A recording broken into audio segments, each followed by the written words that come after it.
de bonnes pratiques. Et du coup, dans les membres, dans la communauté, donc on a d'un côté qui ont les chercheurs et les freelances. Donc on travaille beaucoup avec les chercheurs de Sorbonne Université, Télécom Paris, Normal Sup Saclay, l'INRIA. D'ailleurs, on est hébergé dans les locaux de Sorbonne Université, au SKY, au Centre d'intelligence artificielle de la Sorbonne. Et c'est là qu'on va accueillir aussi cette journée du 15 décembre sur les AI Hack Day. Et puis, côté entreprise, on a un peu plus d'une vingtaine d'entreprises, donc Equimetrix et Actionnable sont membres. Voilà, vous pourrez aller voir sur notre site si vous voulez. Donc, il y a plein de beaux noms d'entreprises. Et donc, du coup, Impactia et Datacraft, on a décidé un peu d'unir nos forces. Impactia, ça représente aujourd'hui à peu près une soixantaine, 60-80 membres qui sont des grandes entreprises, des startups, des académiques. Et donc, Datacraft qui a ce savoir-faire en matière de mise en pratique en fait, des principes de l'IA. Et donc, on est parti de ce constat en interrogeant en fait, nos membres côté Impactia. Et c'est un constat qui a été partagé côté Datacraft, c'est de se dire l'AI Hack Day, donc le règlement européen de l'IA, arrivera, c'est sûr. Voilà. Est-ce que c'est d'ici 2 ans, 3 ans, voilà, on verra. On aura peut-être des éclairages à l'issue de cette journée. La façon dont ça va être mis en place de façon très opérationnelle, il y a encore un certain nombre de sujets, mais ça va arriver. Et les entreprises aujourd'hui, en tout cas les membres d'Impactia, les grandes entreprises, les ETI, les startups, elles sont très en attente en fait d'avoir un éclairage et des outils opérationnels. Donc c'est comme ça qu'on a construit cette journée. 9h, 19h, 10h, bam, avec à la fois le matin plutôt des keynotes, des tables rondes, et l'après-midi dans le code pour mettre en pratique ce qu'on aura dit le matin. Avec du coup, alors c'est très textuel et je m'en excuse, mais le matin, un line-up intéressant avec à la fois des institutionnels, donc on aura Renaud Vedel qui viendra nous présenter ou représenter un peu la stratégie IA de la France et surtout comment ça se décline au niveau de l'AI Act. On aura Emmanuel Legrand, que certains ont peut-être entendu déjà à l'occasion du coup d'un précédent meet-up, qui est la représentante ou l'une des représentantes de la France dans les négociations avec Bruxelles. C'est pas marqué là, mais on aura aussi Florence de la CNIL, qui jouera un rôle particulièrement important dans l'AI Act, qui viendra un peu compléter cette vision en introduction sur ce qui s'en vient en fait de ce futur règlement. Ensuite, on aura un très beau panel pour comprendre les labels, les certificats, les normes, avec bien sûr l'irremplaçable Eric qui sera là pour représenter l'Abelia, Louis pour l'AFNOR, et on aura aussi Agnès du LNE. Pas mal de questions de la part des entreprises, des organisations pour savoir quelles sont les complémentarités ou overlap entre les différents labels et les différents certificats. Ensuite, un très bel éclairage de Stéphane Gentric d'Idemia, donc à pas manquer, qui est quand même Idemia, une belle pépite en France de l'IA. Et on passera ensuite à une table ronde très pratico-pratique d'entreprises qui sont déjà engagées sur dans des démarches un peu concrètes. Donc, on a Danone et Orange et on est en train de confirmer une troisième entreprise. Et l'après-midi, du coup, ce sera là où du coup, le savoir-faire de Datacraft permettra plutôt aux praticiens d'être dans le concret. Je te laisse en dire 2 mots, du coup, Grégory. Oui, donc l'après-midi, donc on a prévu des ateliers pratiques sur les biais. Donc on abordera plusieurs problématiques, que ce soit la partie audit, la partie mitigation. On abordera plusieurs cas d'usage aussi. Donc on aura des cas d'usage un peu académiques pour ceux qui veulent découvrir les biais, donc notamment à partir d'un jeu de données Titanic que Annabelle connaît bien, mais pas que. Et puis on aura aussi des cas d'usage métiers. Donc un cas d'usage sur la partie plutôt banking, qui a été proposé par Crédit Agricole, et puis un cas d'usage sur la partie plutôt RH qui a été proposé par Orange et qui sera aussi animé par Francis ici présent. Voilà, donc l'objectif, ce sera ensemble de vraiment rentrer dans le détail de ces cas d'usage et puis de coder, d'auditer, de mitiguer. Et puis voilà. Donc, si vous ne l'avez pas fait, inscrivez-vous. Il ne reste plus beaucoup de place. On a déjà une centaine de personnes qui sont inscrites pour la matinée. L'amphi compte que 100 places, donc on va faire un petit peu de surbooking. La matinée est gratuite. Voilà. c'est pas précisé, mais c'est gratuit. Et l'après-midi est gratuite pour les membres, soit de Datacraft ou d'Impactia. Donc, si vous n'êtes pas encore membre, c'est le bon moment pour devenir membre de Datacraft et ou d'Impactia. Et l'après-midi, on n'a plus que 50 places. Exactement. Et l'après-midi, on n'a que 50 places. On a déjà, je crois, 40 personnes qui sont inscrites. Donc, il n'y en a plus beaucoup. Et qui étant membre, n'hésitez pas, hein, si vous voulez. Je pense que vous avez des places réservées si ce n'est pas déjà le cas. Voilà, un grand merci. Et merci à Equimetrix de nous accueillir. Merci beaucoup. Merci Xavier et Gwendal, déjà pour l'organisation de cet événement, puis d'être venu nous le présenter. Je pense qu'on ne va pas s'ennuyer le 15 décembre et moi je serais ravi d'en être. J'espère que je retrouverai certains d'entre vous. Le lien que vous avez dans la présentation n'est pas cliquable parce que c'est une image, mais on va vous le remettre dans le chat et puis on mettra à jour la présentation, on la circulera si vous voulez le trouver facilement. Je vais passer la parole à Giada pour la présentation sur les travaux au sein d'Hugging Face, sur l'éthique et aussi sur la licence OpenRail. Donc Giada, tu vas nous expliquer de quoi il s'agit. Alors, il faut que je change, pardon, onglet.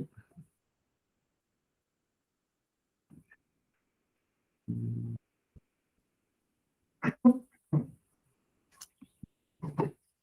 va essayer de mettre en plein écran. Donnez-moi une seconde. Je ne sais pas comment faire, mais je pense que la taille est suffisante. Donc, on va faire comme ça. Ça devrait aller. OSS, un PDF. Présentez. Annie. Super. Bonsoir. Merci de m'avoir invité ce soir. Je suis ravie d'être ici parmi vous. Alors, ma présentation, on vient de me dire que de 40 minutes, ça dure moi. Surtout parce que j'aimerais bien qu'on soit un peu dans l'échange. Je sais que mon métier est assez rare encore aujourd'hui, malheureusement. Donc, je suis ouverte à répondre à toutes vos questions. J'espère qu'il y en a beaucoup. Donc, ce que je vais vous présenter ce soir, c'est vraiment une introduction à comment on fait de l'éthique chez Hugging Face. Donc, peut-être avant de commencer très rapidement, décrire qu'est-ce que c'est Hugging Face pour ceux et celles qui ne connaissent pas. C'est donc une plateforme où on héberge des modèles, des démos appelés Spaces et des datasets sur de machine learning, pour en faire, disons, un peu ce que vous voulez, sachant que on va dire, le côté peut-être un peu intéressant surtout de l'entreprise, c'est que tout est open source. Évidemment, on nous appelle un peu le GitHub du machine learning. Donc, on essaye un peu de reproduire, je ne vais pas dire reproduire la même chose que GitHub, mais en tout cas, le but, c'est de démocratiser vraiment l'accès à tout ce qui sont des outils d'intelligence artificielle. Et donc voilà, c'est un peu le focus principal. Aussi, avant de démarrer, pour vous faire comprendre un peu comment est organisée l'entreprise. Donc, il y a 3 grandes équipes. Il y a l'équipe open source, donc, qui est celle évidemment qui maintient nos librairies, parce que on va dire qu'on est un peu connu pour avoir créé la librairie Transformer. Évidemment, on n'est pas derrière Transformer, mais on est derrière la librairie qu'on maintient chez Hugging Face. Donc, il y a une équipe qui s'occupe de ça, plus d'autres librairies aussi, évidemment. Comme dernièrement Diffusers, qui est très à l'émoi surtout pour tout ce qui est génération de modèles appelés d'art. J'ai un peu du mal avec le mot art, mais c'est création d'images. Puis ensuite, on a une équipe évidemment commerciale, mais ce n'est pas très intéressant, donc je ne vais pas vous en dire plus. Puis il y a une équipe science. Donc, moi, je fais surtout partie de l'équipe science. Et même si mon rôle est vraiment transversal, donc j'essaie d'accompagner et de conseiller un peu toutes les équipes, mais je fais surtout de la recherche. Et donc, pour vous dire que c'est vraiment un des piliers aussi d'Hugging Face, c'est de faire de la recherche. Et on va surtout parler de ça ce soir. Donc, me concernant moi, mon titre, c'est Principal Ethicist. Donc, je suis l'éthicienne principale de Hugging Face. C'est pour ça que je vous disais peut-être le rôle peut parfois surprendre. Avant ça, j'étais dans une boîte de création de chatbots ici à Paris. Et j'étais ingénieure de recherche. Donc, je faisais déjà la recherche et développement. Je suis également doctorante en philosophie, donc je n'ai pas du tout concernant toutes vos questions. Si vous avez des questions de data science, de machine learning, tout ça, je ne suis pas la bonne interlocutrice. Par contre, si vous avez des questions concernant l'éthique, l'IA responsable, etc., je suis la bonne personne. Je suis aussi affiliée au laboratoire, justement, on a beaucoup parlé ce soir de Sorbonne. Je fais partie, pas de ce centre-là spécifique, parce que je ne suis pas en sciences dures, comme on dit. J'appartiens à la faculté des lettres, mais je suis affiliée à un laboratoire d'unité mixte de recherche, donc entre le CNRS et la Sorbonne. Voilà. Donc, quels sont... Oups, il y a un stylo. Quelles sont un peu mes missions chez Hugging Face? Donc, l'idée, c'est, comme on a dit, une des missions principales de Hugging Face, c'est de démocratiser l'accès à l'intelligence artificielle, surtout en ce qui concerne le machine learning, parce qu'on ne va pas réduire l'IA qu'au machine learning. Et donc, mon rôle principal, c'est vraiment de donner une direction, on va dire, à celle qu'est la narrative autour de l'éthique de l'IA. Quelles sont les bonnes pratiques? Donc, si on peut et quand on peut faire le lien justement entre ce qu'on se dit en théorie et comment est-ce qu'on agit en pratique. Donc, un peu regarder quelles peuvent être les bonnes pratiques, les partager, encourager les membres de l'équipe à aller vers là-bas. Je vais vous donner des exemples tout à l'heure, donc soyez patients. Et donc, évidemment, aussi tout ce qui concerne le développement et le déploiement interne ou externe de machine learning, donc sous notre plateforme. Encore une fois, quand je vous parle donc de ce que je fais, c'est toujours relié à cette fameuse plateforme dont je vous ai parlé il y a quelques minutes. Donc, je travaille en interne avec les équipes décentralisées. Donc, nous, on est 100% asynchrone et décentralisé. Donc, ça veut dire que les membres de mon équipe sont... je crois que je suis passée sur cette slide avant. Voilà. Je fais partie de l'équipe ML in Society. Donc, pour l'instant, on n'est que 4 personnes. Parce que c'est un peu... L'équipe a été un peu créée... dernièrement, moi j'ai rejoint Hugging Face mai dernier. L'équipe, elle existe depuis 4-5 mois au max. Donc, à la tête, il y a Yacine Mermit, qui est un chercheur d'origine française, mais qui habite à New York depuis plus de 10 ans. Il est spécialisé en tout ce qui est NLP, donc Natural Language Processing. Ensuite, il y a Irene Soleiman, qui est aussi mon autre collègue, qui est Policy Director. Ancienne de chez OpenAI. Et ensuite, mon autre collègue avec qui je travaille un peu plus côte à côte, on va dire, c'est Carlos Munoz Ferrandis, j'espère qu'il va me pardonner si je prononce son nom, qui est derrière OpenRide. Donc, je sais qu'on vous a promis que j'allais beaucoup parler de OpenRide, c'est ça, mais je ne suis pas avocate, donc je vais vous donner un peu une vue générale. Mais je vais vous donner son contact si jamais c'est quelqu'un de vraiment incroyable, de super, pas français en plus. Donc, si jamais vraiment vous avez des questions, vous me direz, je vais vous donner son contact. Donc, on disait, équipe décentralisée, donc ça veut dire que de toutes ces équipes que je vous ai décrites, donc chez Hugging Face, moi je travaille absolument avec tout le monde. Donc, par exemple, pour vous donner des exemples un peu concrets qui sont passés, donc je peux vous en parler. On a accompagné Stability pour le release de Stable Diffusion donc sur notre plateforme, qui, vous pouvez imaginer, a posé pas mal de questions, de potentiels problèmes. On a passé pas mal de temps là-dessus. Donc, on a conseillé quand même les équipes des MAD, donc les équipes de Stability là-dessus. Ce n'est toujours pas parfait, à mon sens, mais ça peut toujours s'améliorer. Oui, bien sûr. On parlait donc de diffusers. Donc, encore une fois, je parle un peu comme si tout le monde connaissait les détails techniques peut-être, mais moi non plus, je ne connais pas super bien. Stable Diffusion, donc, ça fait partie de ces nouveaux modèles donc, de génération d'images. Donc, sans doute, vous avez vu ces nouvelles images. Avant, c'était surtout OpenAI qui faisait ça, avec DALL-E et DALL-E 2.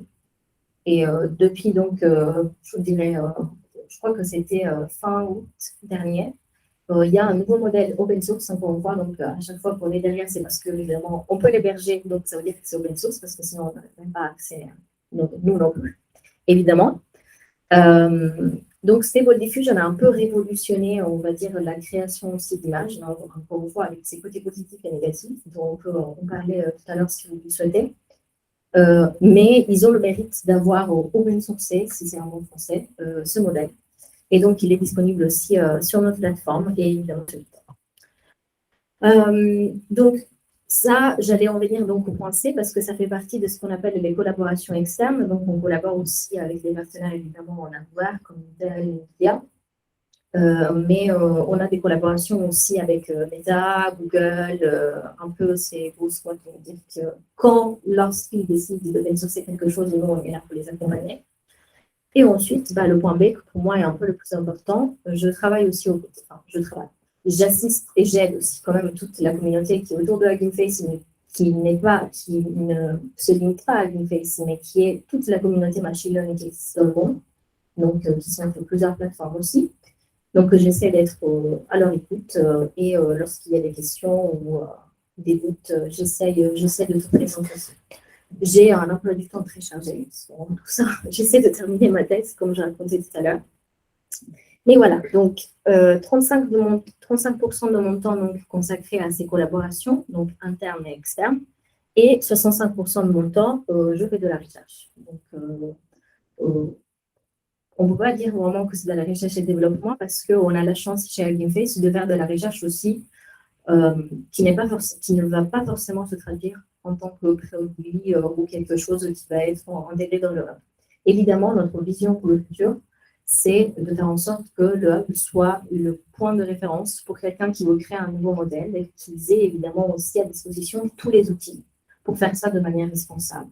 Donc, entre les licences ou on pourra en discuter tout à l'heure si vous voulez, mais j'ai une collègue incroyable qui s'appelle Sacha Luciani, qui est au Canada, malheureusement, elle n'est pas là, qui a juste la semaine dernière sorti justement un outil pour regarder comment se comportait Stable Diffusion, ce modèle dont je vous ai parlé concernant les biais. Donc, ça fait écho aussi un peu ce que vous disiez par rapport aux biais. Je pourrais vous fournir tous les liens hein, s'il le faut. Donc, elle a créé cet outil pour aller regarder un peu de quelle manière s'exprimer ces biais au sein de Stable Diffusion et aussi pour les comparer, donc un deuxième outil pour les comparer avec Midjourney, je crois, ou OpenAI, donc dans les deux. Voilà. C'est juste un exemple des outils, on va dire, dont moi j'accompagne ce genre de développement, mais évidemment, je ne suis pas derrière le développement concret, on va dire. Mais j'aide ce genre d'équipe et Sacha notamment, elle fait partie de l'équipe science. Tout ça pour vous dire qu'il y a parfois des cas de recherche qui se transforment en outils et ensuite qui sont disponibles sur le web, mais pas tout le temps. Donc au quotidien, hein, si on va un peu plus dans le détail, ça c'est juste pour vous montrer vraiment encore une fois, ça peut être moi Jada, mais ça peut être une autre personne, donc c'est pas forcément pour parler de moi, mais c'est pour parler un peu à quoi ressemble la journée d'une éthicienne au sein d'une plateforme open source. Donc je fais de la modération de contenu, donc aux côtés justement de ma collègue qui s'occupe de tout ce qui est policy. J'ai rédigé donc la guideline de contenu de Hugging Face. Donc, j'ai fait la distinction entre ce que c'est le contenu technique et le contenu humain, parce qu'évidemment, il y a aussi une manière d'échanger au sein de la plateforme. Donc, on peut ajouter des commentaires. Donc, il commence à avoir du contenu humain. Donc, spam aussi, des gens qui disent n'importe quoi. Mais on va dire le plus gros des défis, c'est évidemment de gérer le contenu technique parce qu'on parle de modèles qui sont en state of the art. Donc, comme Stable Diffusion, il y a plein de choses qui, avant, on n'y avait pas accès, d'un coup, on y a accès. Donc, de manière soudaine complètement, on découvre encore une fois les côtés positifs, mais aussi les côtés négatifs. Et donc, moi, j'assiste à essayer de faire de la modération de contenu là-dessus. Ensuite, je travaille aussi vraiment sur tous les enjeux éthiques qui peuvent être liés à l'équipe open source, comme je le disais, à l'équipe science, à l'équipe commerciale. Je ne peux pas vous donner évidemment les détails, mais on a pas mal de projets un peu sur les trois équipes. Et ensuite, et c'est là peut-être où on va passer un peu plus de temps, si on a du temps pour en discuter, concernant les projets de recherche, il y a ce gros projet qu'on a terminé l'été dernier qui s'appelle Big Science. Juste par la vie de main, combien de vous connaissent Big Science? Personne? Ok, une personne. Ok, super. Ce sera l'occasion de discuter alors, c'est très bien. D'ailleurs, on sera à New Lips la semaine prochaine parce qu'on a pas mal de papiers à accepter, donc ça c'est chouette. On travaille aussi je travaille aussi sur tous les enjeux un peu de gouvernance. Donc, encore une fois, tout ce qui est à l'intersection un peu entre l'éthique et la politique. Parce qu'évidemment, peut-être j'ai un parti pris, mais en tant que philosophe moral, moi, je pense qu'il n'y a pas d'éthique si c'est pas arrivé à la politique, on va dire. Donc, tout enjeu éthique peut être aussi un enjeu politique. Et ensuite, il y a toutes les questions de conformité éthique, conformité légale, quand on parle d'open ride, et open ride, évidemment, qui est un peu le sujet de mon collègue Carlo, 50 fois. Mais je vais essayer de vous donner un peu un aperçu. Pour ce qui concerne un peu tous nos efforts de policy, donc évidemment, il y a aussi beaucoup de choses qui se passent côté américain, mais ça reste un peu un panache des collègues américains. Nous, côté européen, on s'occupe aussi surtout de maintenir des relations avec la Commission européenne, avec le Parlement européen. Évidemment, on est en contact avec les rapporteurs de l'AI Act, par exemple. Et on travaille aussi avec l'OCDE. Et dernièrement, on mène aussi pas mal d'efforts concernant tout ce qui est normalisation, donc standardisation. Voilà. Donc, AFNOR ou des partenaires aussi européens et d'autres pays européens. On va annoncer bientôt publiquement notre collaboration. Je déteste vous annoncer juste des choses et ne pas aller en profondeur, mais bon, c'est ça le travail. Concernant donc quelques cas concrets, maintenant que je vous ai donné un aperçu, si vous n'avez pas de questions tout de suite, peut-être je peux vous commencer à... Oui. C'est une question, tu as donné l'exemple de Stable Diffusion. Oui. Typiquement, avec un outil comme ça, on pourrait générer très facilement des images de violence, de haine, tout ça. Donc, quand ils vous consultent en disant on va utiliser un modèle qui permet potentiellement d'avoir un usage de ce type-là, qu'est-ce que vous mettez comme garde-fou, comme bridage sur le hub pour limiter ce type d'usage? Enfin, c'est quoi les questions que vous posez et le typologie de mesures que vous prenez pour encadrer ça?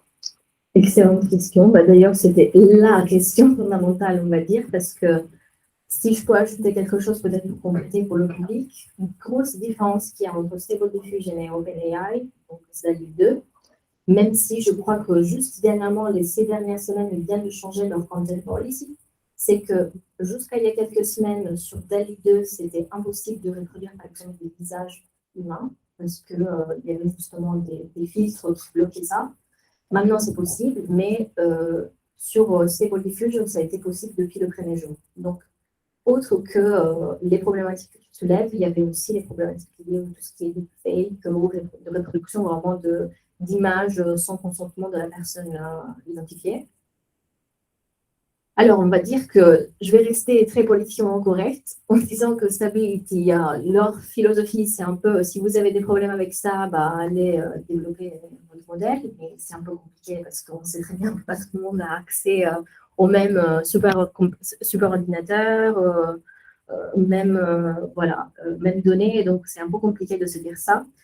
Je dirais que le plus gros des soucis, sachant qu'en plus on est dans une boîte de data science, je vais dire que le problème principal aussi de Stable Diffusion, c'est les données, parce que là on sait très bien aujourd'hui que le dataset Lion, il est plein de contenus misogynes, sexuels, violents. Et donc nous, ce qu'on a fait, déjà, je fais un pas en arrière parce qu'on s'est posé la question déjà de savoir si on ouvrait Stable Diffusion à tout le monde. Comment est-ce qu'on allait gérer ça?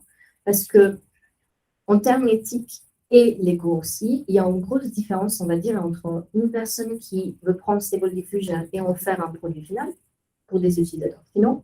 Et toute une autre question, c'est pour des research purposes, donc c'est pour des raisons de recherche.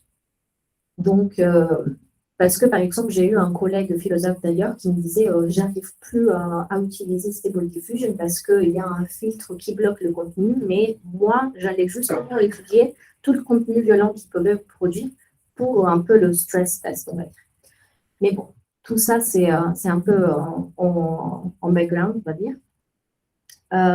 Donc, la question principale qu'on s'est vraiment posée, c'est de quelle manière on le rend disponible? Est-ce qu'on fait, vous allez me pardonner si je n'ai pas tous les termes en français, on s'est posé la question de est-ce qu'on allait faire un gate access, donc de mettre un espèce de filtre pour demander aux utilisateurs qui voulaient télécharger le modèle de nous donner leur fiche de contact, pour que juste on sache dans les mains de qui ce modèle va arriver. Puis, on s'est posé la question justement d'y ajouter, nous, un filtre, donc ce qu'on appelle le safety check. D'ailleurs, vous pouvez regarder, on voit toutes les conversations qui est au safety check aussi sur le hub et sur la repo originale qu'il y a sur GitHub. Parce que, si vous voulez, là, je vais faire un peu la philosophe du soir en vous disant qu'est-ce qui est violent? Qu'est-ce que vous considérez comme violent ou alors qu'est-ce que vous considérez comme contenu sexuel, par exemple? Parce qu'on a eu pas mal de retours d'artistes qui nous disaient moi, j'ai du contenu, j'aimerais bien reproduire, pour donner peut-être un exemple. Un de mes artistes préférés, c'est Gonchile, et lui, il fait que du contenu érotique. On va dire des femmes qui sont dans des conditions comme ça, et c'est surtout l'étude des mains, des corps. Je pense que le contenu de Gonchile serait tout le temps occulté si on faisait un filtre de sécurité un peu trop violent. Donc, voilà pourquoi je pose la question ouverte et pourquoi, pour moi, c'est important aussi de rappeler que ce genre de questions, ce sont des questions qui doivent appartenir un peu à toute la communauté, parce que ce n'est pas entre nous et ce n'est pas entre Hacking Face et Stable Diffusion qu'on va régler ce genre de questions. Ce reste des questions ouvertes. Et pour moi, une des questions les plus importantes à garder en tête, c'est qu'est-ce qu'on en fait avec ce modèle. Parce que si on doit l'utiliser pour, de manière générale, faire du mal, mais encore une fois, comment quantifier au machine learning, on peut prendre Stable Diffusion, mais même, on en discutait avec la collègue de Symmetrix tout à l'heure, on parlait de Galactica, avec cette fameuse conversation, je ne sais pas si vous êtes en train de suivre sur Twitter, on regarde le Kang, le Marcus, etc. Et on se dit, c'est tellement difficile parfois de décrire qu'est-ce que c'est un contenu dangereux, et parce qu'on est souvent dans la prévention, on a aussi nos systèmes de valeurs qui sont les nôtres, parce que si on doit parler par exemple de contenu sexuel, peut-être le fait que j'ai juste mes cheveux qui ne sont pas cachés, ça peut être considéré sexuel dans un certain endroit du monde, pas ici, où j'ai vécu en Espagne, des femmes qui sont topless à la plage, c'est juste la normalité, et ça pourrait être ultra scandaleux dans mon pays en Italie. Donc, encore une fois, il faut toujours remettre un peu en contexte, et c'est pour ça que je trouve la question extrêmement difficile quand on veut universaliser ce genre de modèle et faire en sorte qu'on fasse ce que les gens veulent, parce que ça va toujours clasher quelque part. Je me ressaisis, donc pour donner une réponse un peu plus claire, c'est on a un filtre. On a un filtre de sécurité, mais ce filtre de sécurité, encore une fois, il est très discuté, il est très débattu. Donc, on a nos ingénieurs en termes justement des équipes open source qui n'en peuvent plus, parce qu'à un moment, on va même discuter d'éthique. Au niveau émotionnel, ça peut être très éprouvant aussi, parce qu'il faut débattre vraiment de quelles sont nos valeurs, il faut débattre de ce qui est important pour nous, qu'est-ce qui est la bonne pour nous, qu'est-ce qui est mauvais pour nous, et le mal. On revient vraiment aux questions fondamentales, et parfois c'est éprouvant, surtout pour un ingénieur, le pauvre qui a juste envie de faire du code, il n'a pas envie de parler de ça, il ne sait rien. Ça m'a fait rigoler parce qu'un collègue justement de l'équipe open source, on était en visio, pour cette question du filtre de sécurité, il me dit, Jenna, il faut que tu m'aides, parce que moi, je ne sais pas qu'est-ce qui est juste et qu'est-ce qui n'est pas juste. Et moi, je lui dis, rassure-toi, j'ai bientôt une thèse en philo, je ne sais pas non plus. Donc, je pense qu'il ne faut pas faire la police des mœurs, surtout. Il faut être à l'écoute. Je pense que je ne suis pas kantienne, donc je ne pense pas aux valeurs universelles, que ça peut être bon pour tout le monde. Je pense que c'est toujours important de garder un contexte et de pouvoir adapter. Donc, dans le cas de Stable Diffusion, je pense que ça va pas être la même chose s'il y a quelqu'un qui doit faire un jouet pour les enfants et quelqu'un qui doit faire une production artistique. Je pense qu'il ne faut pas qu'on traite le modèle de la même manière. Voilà, je ne sais pas si ça répond à vos questions. Une petite question sur OpenRay. Oui. Je vais juste regarder vite fait, je ne connaissais pas. Je comprends que c'est une licence qui... Vous avez beaucoup trop d'annonces par rapport à mes slides. Ah, mais bon, je vais en parler. D'ailleurs, j'espère que ce sera assez grand pour que vous puissiez lire. Et je vais lire pour vous si jamais. Ça, c'était juste, en fait, pour revenir un peu à ce qu'on fait. Ça, c'est un exemple, donc c'est un projet de l'équipe Science, donc purement science. Ils essayent de développer donc un modèle multimodal. Je vais peut-être vraiment quelques mots d'une personne qui ne fait pas ça dans le quotidien. Un modèle multimodal, c'est un modèle qui peut générer du texte, mais aussi produire des images, du contenu audio, vidéo, etc. Donc, c'est très compliqué. D'après ce que j'ai compris, c'est très compliqué. Donc, et ça peut être aussi très touchy, on va dire, surtout sur quelle manière on traîne, comment est-ce qu'on va faire tout ça. Donc, ma toute première mission chez Agilent, c'était d'aider l'équipe du projet multimodal, qui s'appelle pour les amis M4, les aider à rédiger une charte éthique qui, malgré moi, est devenue un peu ma spécialité dernièrement. Donc, l'idée, c'est évidemment une charte éthique, c'est pas un pharmacone, comme disaient les Grecs, c'est pas la solution à tout. C'est pas quelque chose, c'est pas une charte éthique qui va résoudre tous les problèmes potentiels qu'il peut avoir, mais une bonne charte éthique qui arrive au bon moment d'un début de projet. Je pense que ça peut vraiment aider pour donner un cap et une bonne direction au projet. Donc, voilà, ça a eu pas mal de succès en espérant que ça puisse aussi inspirer un peu les autres projets, à peu près de ce type, ou peut-être pas. Mais l'idée, c'était vraiment d'essayer de se donner encore une fois des principes guides qui peuvent évidemment évoluer aussi avec le temps. D'ailleurs, je dois vous faire un point, notamment avec ma collègue Lucille, qui est First Author là, qui est basée à Paris, pour savoir un peu si cette charte est toujours adaptée à leur projet, parce que je sais qu'ils ont dû ils ont pas mal avancé, mais ils ont pas mal dû revoir un peu pas mal de structures. Donc, tout ça pour dire que c'est quelque chose d'utile quand la charte, elle est utile quand elle est vivante. Voilà, c'est comme ça. Oui. Une question, c'est une charte qui a une destination de toute l'équipe projet et qui a ambition de driver plutôt la fabrication que l'usage. Oui, du début à la fin du projet. C'est vraiment des principes, on va dire qu'eux-mêmes, ils se sont donnés. Moi, je les ai juste aidés avec la structure, réorganiser un peu ça pour que ça fasse sens. Mais l'idée, c'est vraiment de... D'ailleurs, tout est sur le blog d'Agilent. C'est ça, c'est un article de blog. Donc, si vous voulez, je peux vous filer les liens ou aller le chercher directement sur Google. Mais l'idée, c'était vraiment d'avoir des principes guides qui allaient guider pas juste le déploiement, mais vraiment à partir du design et du développement. Donc, comment est-ce qu'ils allaient récupérer les données, comment est-ce qu'ils allaient se traiter entre eux aussi, parce que pour eux, c'était important, sachant que pour une fois, on va une équipe décentralisée, donc pas toujours évident de communiquer. Donc, pas mal de choses qui sont autour de leur projet, mais oui, c'est que lié à ce projet-là, parce que chaque projet science chez Agilent va évidemment et ensuite, le projet, quand c'est terminé, l'équipe meurt dans un sens. Donc, tant que l'équipe est là et tant que le projet est là, ils vont s'équiper de cette charte. Mais peut-être j'en profite pour dire que c'est venu pas de moi. Parce que parfois, moi, j'ai vraiment une phobie d'être vue comme la police de la morale, des choses comme ça, parce que c'est malheureusement un rôle que parfois on voit chez les philosophes, de savoir, de dire voilà, qu'est-ce qui est juste, qu'est-ce qui est bon, qu'est-ce qui est mauvais.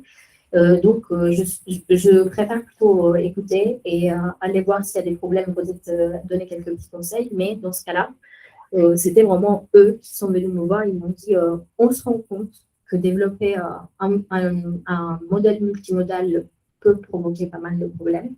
Donc, on aimerait bien se donner un cadre, encore une fois, une conformité éthique, au moins entre nous, pour qu'on sache qu'est-ce qu'on fait quand on est à distance, qu'on soit là. D'autres questions?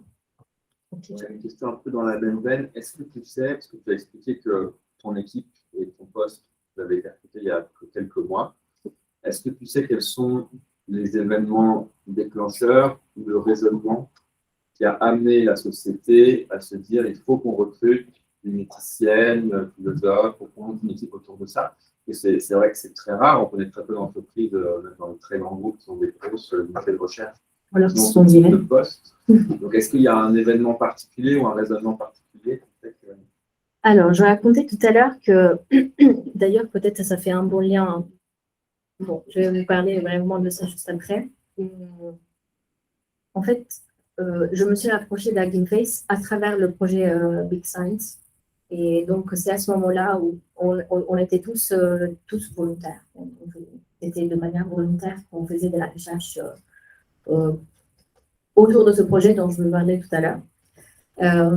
Et Carlos, d'ailleurs, la personne qui est derrière cette fameuse Open Ride, était aussi dans mon équipe dans ce projet Open Science. Et c'est à partir de là où, justement, j'ai collaboré avec Yacine Hermit, qui est aujourd'hui mon manager. Margaret Mitchell, je ne sais pas si vous la connaissez, mais c'est celle justement qui faisait partie de l'équipe éthique de Google qui s'est révélée il y a maintenant 1 an et demi. Et donc, c'est eux qui m'ont rapproché et m'ont dit on a bien aimé ce que tu as fait avec le projet Big Science, est-ce que tu aimerais bien discuter de l'opportunité de travailler avec nous? Et c'est vrai qu'au début, j'avais un peu eu la même réaction aussi de mon premier travail, quand je travaillais dans une boîte tech aussi, de se dire, surtout vis-à-vis des ingénieurs, parce que j'ai l'impression que je fais un peu peur aux ingénieurs parfois, parce qu'ils se disent, oh, il va me bloquer mon projet, il va me dire que je ne peux pas le faire, il va me dire que c'est non, etc. Et en fait, finalement, j'ai essayé de leur faire comprendre que moi, je vois l'éthique comme un peu une force de propulsion, une force qui va aider les choses à bouger au lieu de les retenir. Donc, que j'allais être quand même créative, collaborative, et que je voyais vraiment les choses de cette manière-là. Donc, un rôle transversal, comme j'espère que vous avez compris que j'ai, même si je fais surtout de la recherche. Je suis à l'écoute de tout ce qui se passe au sein de l'équipe, donc ça c'est un peu éprouvant. Mais je pense qu'ils se sont dit, on parle quand même de éthique responsable, de good machine learning, de democratize AI, etc. Et déjà avec le recrutement de Meg il y a 1 an maintenant, je crois, je pense qu'ils se sont dit qu'il fallait un peu creuser ces sujets, parce que c'est vrai que et là, peut-être, je vais dire quelque chose d'un peu controversé, mais l'éthique des IA, c'est surtout les ingénieurs et les computer scientists et les informaticiens qui en font. C'est très bien, mais c'est pas super. Parce qu'il y a une connaissance quand même qu'on a. Et il y a des questions parfois, notamment avec Meg, que j'adore, c'est une collègue incroyable. Mais parfois, il se pose des questions, genre, quel est le lien entre la sécurité et la liberté? Et ce sont des questions auxquelles nous, on n'a pas la réponse. Alors, ça fait 2000 ans qu'on réfléchit dessus. Et elle a la réponse. Je dis, non, c'est pas la bonne réponse parce que c'est pas. Parfois, c'est difficile de communiquer avec des gens qui ont vraiment un mindset très cadré, on va dire. Mais c'est un peu un geste d'ouverture, justement, avec des gens qui font surtout des sciences sociales et surtout de l'importance. On arrivait au point où on a toute une équipe qui est consacrée à ça, quand même, ML in Society, de se dire qu'il y a des questions quand même qui ne peuvent pas être prises un peu mise sous le tapis. On va dire, OK, on va faire ça, on va faire un petit tableau, on va le présenter à New York, ça va passer, tout le monde va applaudir et c'est bon. Il y a des questions de fond qui sont beaucoup plus complexes que ça et qui ont besoin, moi si je pouvais, j'aurais une équipe avec des sociologues, des anthropologues. J'ai notamment travaillé avec des anthropologues, des sociologues au projet Big Science et j'étais ravie ou des avocats aussi, parce que je pense que si on ne fait pas de la recherche interdisciplinaire, c'est bon. Parce qu'on a besoin de toutes les connaissances, on a besoin vraiment des connaissances de tout le monde pour faire quelque chose de bien. Surtout d'autant plus quand on essaie de faire des éthiques ou des biens responsables. Voilà. Mais peut-être je vais avancer, sinon je n'aurai pas le temps de vous voir. Je ne sais pas combien de temps il me reste d'ailleurs. Pas longtemps. Pas longtemps, voilà, finalement, je dis que j'avais parlé au début.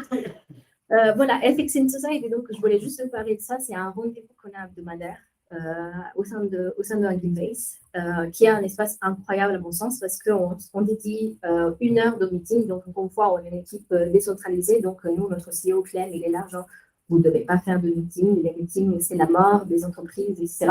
Mais on en fait quand même un petit peu. Et notamment, Ethics in Society, c'est un des rendez-vous vraiment les plus importants, je dirais, sur ces sujets qui se passent chez Hugging Face. Donc, c'est une fois par semaine, le jeudi, où on se retrouve et on discute un peu de tout ce qui se passe au sein de la boîte, tout ce qui se passe un peu dans le milieu et tout ce qu'on fait. Donc, comme on s'est dit que c'était quand même dommage de se discuter juste entre nous, de ne pas partager ça, on a commencé donc une newsletter. Donc, la première, elle est sortie, voilà, 22 septembre, parce que Meg, il aime bien le fait que ce soit une newsletter par saison. Donc, la nouvelle newsletter, elle va arriver, si tout va bien, avant Noël. Et on va parler de biais. Donc, peut-être ça pourrait être intéressant pour vous, toujours sur le blog de Hugging Face. Et l'idée, c'est vraiment de partager un peu en externe ce sur quoi on réfléchit. quelles sont les questions sur lesquelles on est penché en ce moment. Vous pouvez imaginer, juste vraiment bombarder à gauche, à droite, mais on essaie de se saisir et on essaye toujours de externaliser ça, on va dire. Bon, j'aurais pas beaucoup de temps de vous parler donc de la charte éthique de Big Sense, mais c'est ça ce qui m'a fait embaucher chez Apiopris finalement. Donc, en quelques mots, Big Sense, qu'est-ce que c'est? C'était c'est terminé malheureusement maintenant, mais au sein de mon super ordinateur Jean Zé ici à loin de Paris, on a reçu, on est infiniment comment on dit, grateful au gouvernement français parce qu'ils nous ont permis donc d'entraîner un gros modèle de langage multilingue avec son dataset qui va avec. Parce que le but, c'était vraiment d'essayer de montrer qu'on pouvait aussi créer, développer des modèles de langage, qui soient multilingues, parce qu'il y avait, à l'époque, on a commencé au fin 2020, début 2021. À l'époque, il y avait GPT-3, tout le monde parlait de GPT-3, de ce modèle d'OpenAI, qui a entraîné 93% sur des données en anglais. Donc, l'idée, c'était de montrer qu'on pouvait faire ça de manière différente. Donc, comme je racontais tout à l'heure, il y a eu un gros focus sur tout ce qui est data governance, donc sur comment on a récolté ces données. On était, sachant que quand je dis multilingue, il y a 46 langues présentes dans le dataset, et dont énormément de langues minoritaires. Donc, il y a du basque, il y a des dialectes d'arabe, il y a plein de langues qui sont peu représentées malheureusement dans les modèles de langage. Et l'idée, c'était pas de s'approprier nous-mêmes de ces langues minoritaires, mais d'aller chercher vraiment les natives, les personnes qui parlent ces langues, et de les laisser construire, donc créer ce dataset. Donc, c'est ceux qu'on appelle les data creators. Et donc, c'est comme ça qu'on a créé Roots, qui est donc notre dataset du modèle. Le modèle s'appelle Bloom, parce qu'on a voulu faire plein de références aux fleurs. Voilà. Mais je vous laisserai regarder tout ça. Et puis, si jamais il y aura des questions, je ne sais pas, je suis toujours disponible pour y répondre parce que c'est vrai que c'était un gros projet. Et il y a eu tout aussi un travail donc, de conformité éthique que j'ai mené sur une charte éthique qui nous a pris pas mal de temps. Et je le décris toujours comme un super exemple vraiment de.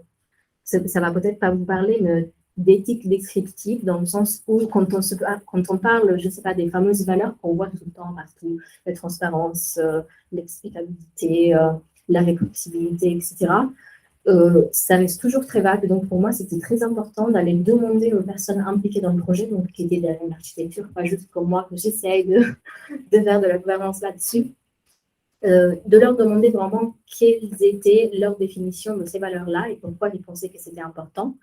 Je ne vais pas vous donner toute la charte, elle fait 2 pages, mais par exemple, il y avait la valeur de accessibilité qui était vraiment fondamentale pour Science, parce que le but, c'était de créer un modèle de langage qui soit à la fois accessible, mais aussi créé par ces mêmes gens qui l'ont fait.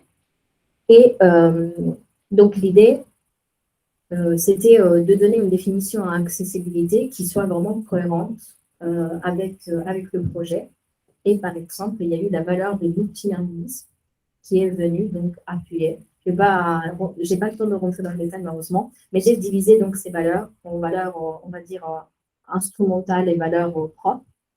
Et la valeur multilinguisme, donc, elle allait aider la valeur accessibilité à s'exprimer. Voilà, j'ai vraiment expliqué un peu comme ça.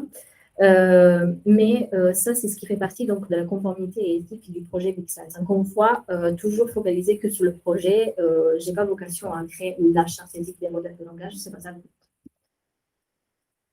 J'ai envie qu'on ait quand même le temps de parler de ça. Donc, voici le nom en 3 minutes. Voilà, bon, je répondrai à vos questions si jamais il y en a. Donc, on a parlé de conformité éthique. Pour ce qui concerne la conformité légale, donc, la OpenRAIL, donc Rail License, c'est Responsible AI License, c'est ça l'acronyme. Ça vient d'un projet surtout de Danish Contractor, c'est vraiment son nom.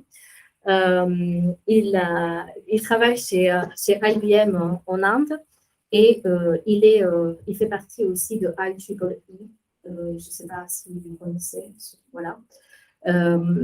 Et donc, Big Science, c'était le premier projet sur lequel ce type de licence s'est vraiment impliqué, donc il est complètement adapté au projet de Big Science.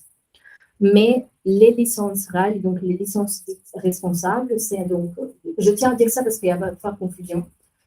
C'est un projet quand même qui a été initié par IEEE et donc ce groupe de recherche dont fait partie aussi Carlos et Danish, qui vise donc à créer des licences d'utilisation qui soient à la fois ouvertes, mais avec une base de restrictions.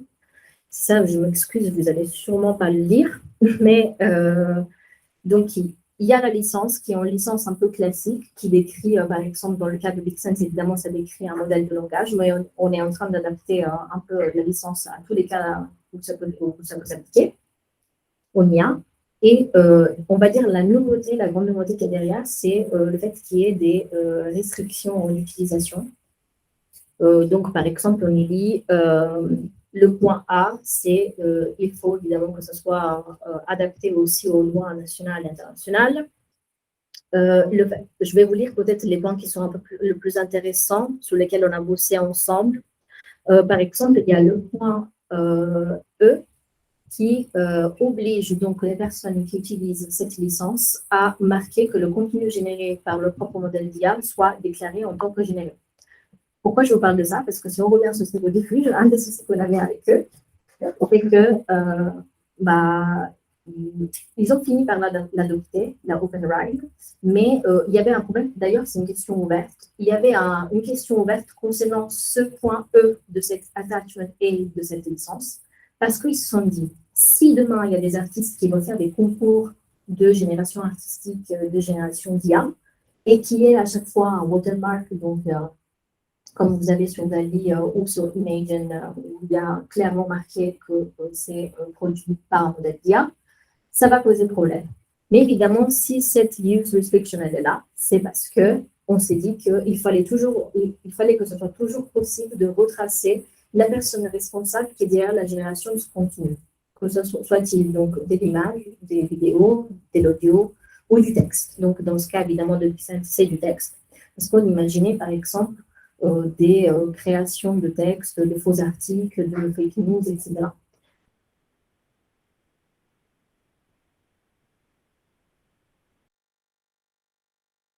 Fiction qui est clairement, qui vise clairement à restreindre l'utilisation, par exemple, de modèles de langage au sein des réseaux sociaux, comme par exemple les bots sur Twitter ou sur d'autres réseaux sociaux.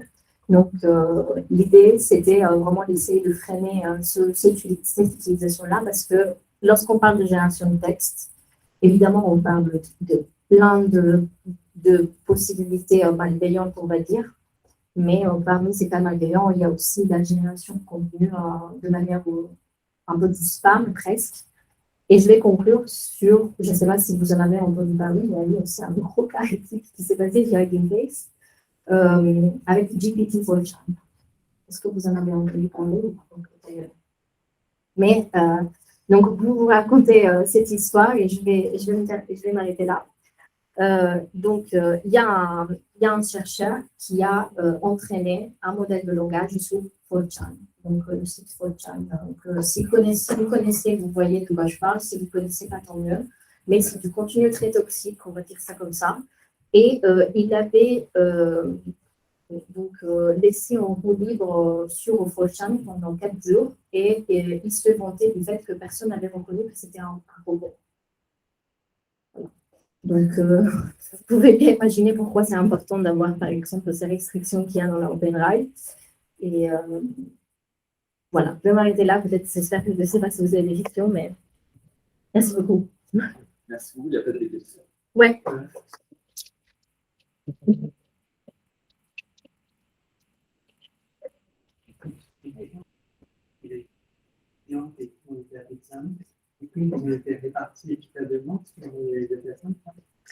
Non, parce que le but, d'ailleurs, une des questions qu'on a souvent, c'est pourquoi il n'y a pas des Italiens, pourquoi il n'y a pas d'Allemands. Parce que quand on a fait l'appel justement à avoir ces data creators qui allaient se charger de créer ce dataset, On a juste pris les langues qu'on avait à disposition des personnes qui nous ont répondu. Voilà, tout simplement. Parce qu'on n'allait pas créer un dataset, je sais pas, langue indigène de Nouvelle-Zélande sans en avoir connaissance. Donc, les langues qui sont là, ce sont les communautés qui sont derrière. Et d'ailleurs, parmi les 40 langues, il y a aussi du code. Parce que l'idée, c'était peut-être de pouvoir entraîner ce modèle, de pouvoir fine-tuner ce modèle de générer du code. Oui.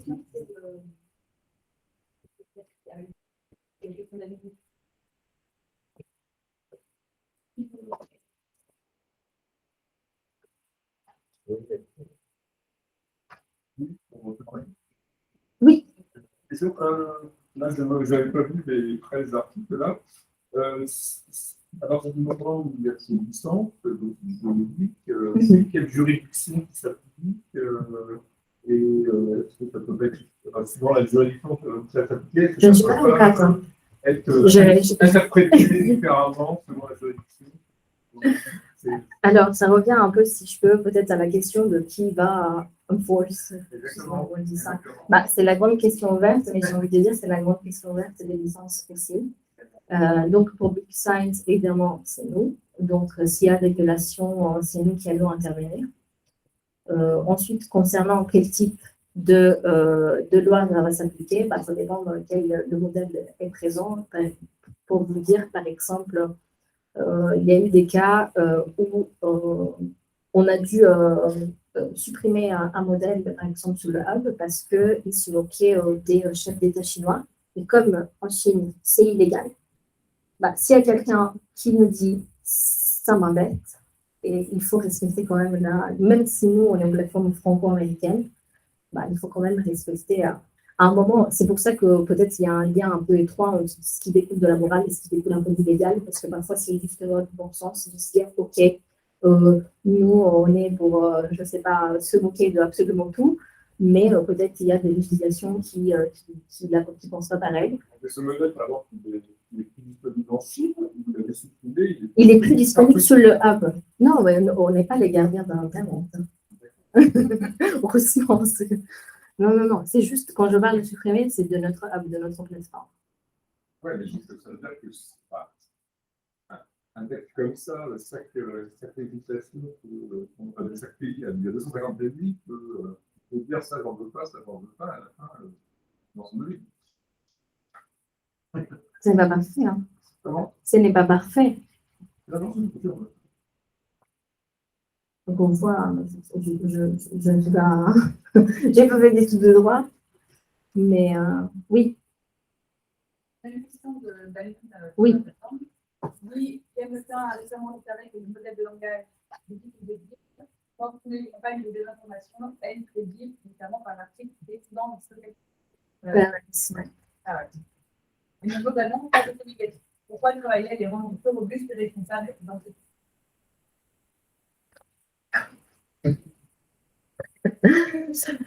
Alors, je ne vais pas commenter la bonne ou mauvaise foi de Yann Lequin parce qu'à un moment, c'est vraiment nier l'évidence. Parce que si je peux répondre en tant que mes vestes de philosophe moral, j'ai envie de dire pourquoi créer du mal alors qu'il y a déjà du mal humain qui existe et pourquoi. Alors, si on veut reprendre le discours de Galactica, à mon sens, il y a eu plusieurs problèmes liés vraiment à son release. C'est qu'on ne peut pas dire qu'on a entraîné un modèle qui est pour la science et ensuite, quand on va le questionner sur des questions de science, il dit n'importe quoi, parce que ça peut être fort bien, ça peut être dangereux dans le sens où juste les gens vont faire confiance. Il y a une question de confiance. Jusqu'où on va faire confiance à un modèle, jusqu'où on va devoir l'accompagner toujours d'une personne compétente en cette matière scientifique pour pouvoir prouver que ce qui a dit le modèle est vrai. Donc, il y a je ne sais pas si vous connaissez Anthropic, c'est aussi une boîte un peu à San Francisco aussi qui travaille sur ces questions un peu comme OpenAI et aussi un peu nous dans l'équipe science, qui travaille, j'aime pas trop le mot, parce qu'ils appellent ça truthness, c'est vraiment essayer de rendre les modèles de langage le plus fiable possible en ce qui est la vérité. Mais bon, encore une fois, je suis une philosophe du soir et je dis Mais ma vérité n'est peut-être pas votre vérité ou la vérité pour notre science, même juste quand on parle de valeur. La valeur mathématique a un sens, la valeur morale, c'est autre chose, la valeur pour un psychologue, c'est un comportement. Donc, le langage a toujours une connotation différente. Donc, contextualiser, c'est toujours important. Donc, quand on met en ligne une démo d'un modèle et qu'on dit que c'est pour la science, que c'est pour écrire des papiers, et ensuite on peut écrire des papiers où il est marqué pourquoi c'est bien de manger du beurre cassé, c'est problématique. Désolée, mais c'est problématique. Encore une fois, peut-être le degré de danger dépend de où est-ce que ce contenu va aller. Mais comme on sait très bien que ce modèle de langage normalement sont utilisés pour en faire des produits finaux, où il n'y a pas d'humain pour contrôler le contenu final, de quoi on parle. Au moment, il faut arrêter aussi de se mentir. Après, voilà. Encore une fois, je disais, peut-être au niveau vraiment épistémologique, ça va être difficile de dire voici ce qui peut nuire, voici ce qui ne peut pas nuire, parce qu'on est toujours dans la prévention. Mais si on peut éviter de mettre l'énième modèle qui va encore nous dire que, par exemple, le sida n'existe pas ou que les homosexuels n'existent pas, je pense qu'on peut s'en passer. Et à un moment, il faut se poser la question du pourquoi. Vraiment, pourquoi on le fait? Et pourquoi on le fait pas? Merci beaucoup, madame.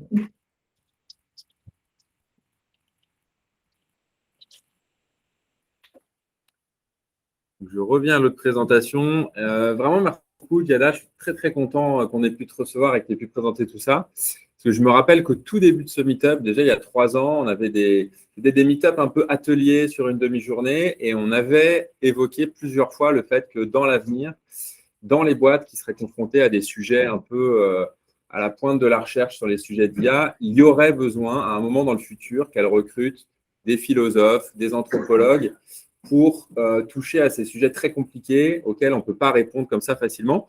Et c'est la première fois que je rencontre une philosophe éthicienne qui travaille dans une boîte d'IA. Je suis très content que quelque part, ça illustre la prédiction qu'on avait faite à l'époque. Et je suis à peu près sûr, vu la complexité de ces sujets et tous les enjeux qu'il y a autour, que tu ne seras pas la seule, il faut se dire à mesure des années qui viennent. On va rapidement conclure le meet-up parce qu'il est 20h13. Il y a encore quelques personnes qui sont prêtes à écouter. Je vais très, très rapidement sur quelques nouvelles de l'écosystème. Donc, le 2 décembre, il y a un événement auquel il reste quelques places, auquel je vous convie. C'est une matinale organisée par la société Artefact à Paris, dans ses locaux, autour des questions d'IA responsable. Et il y a plusieurs interventions, dont une table ronde à laquelle j'interviens. Et voilà, je vous propose de regarder comment s'inscrire si ça vous intéresse. Et je voulais faire une petite pub de cet événement. Deuxième sujet sur lequel je suis à la recherche, je ne suis pas le seul, de plus d'informations. Donc, s'il y en a qui en ont, on pourra en discuter après. On pourra prendre attache pour en parler. Il y a eu des annonces récemment de travaux sur des labels à venir. Il y a eu une annonce du consortium Confiance AI sur un travail franco-allemand avec une association allemande qui s'appelle VDE pour bâtir un espèce d'Airbus franco-allemand des labels d'IA responsables. Il y a très peu d'informations disponibles publiquement. Et si certains d'entre vous ont des contacts ou en savent plus sur le calendrier, le périmètre, etc., je suis très preneur. Il y a une annonce toute récente de la semaine dernière sur 4 entreprises françaises, Orange, L'Oréal, Malakoff, Médéric et BCG Gamma, sur un futur label qui s'appelle Positive AI. Il y a une association qui a été créée pour bâtir ça.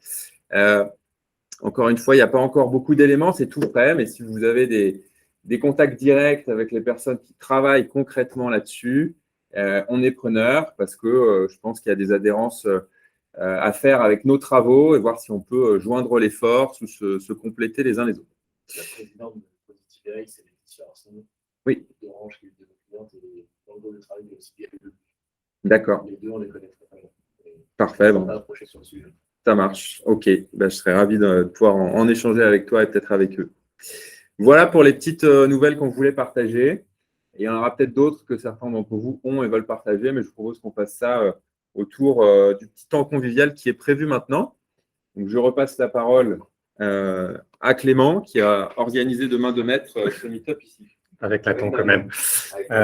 Donc, on vous invite à un petit apéritif pour continuer les discussions. Ce sera au 3e étage. Donc, on va descendre tous ensemble et vous allez voir, c'est dans la grande cafétéria. Donc, on va vous accompagner jusque là-bas.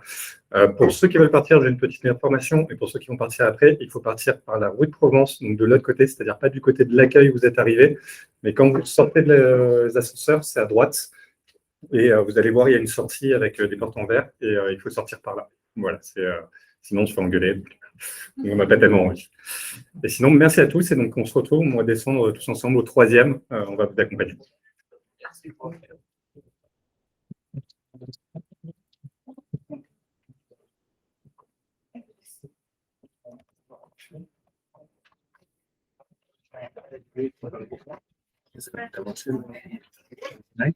Ouais, parce que j'ai un peu obligé d'enregistrer. J'enregistre pas. Ah ouais.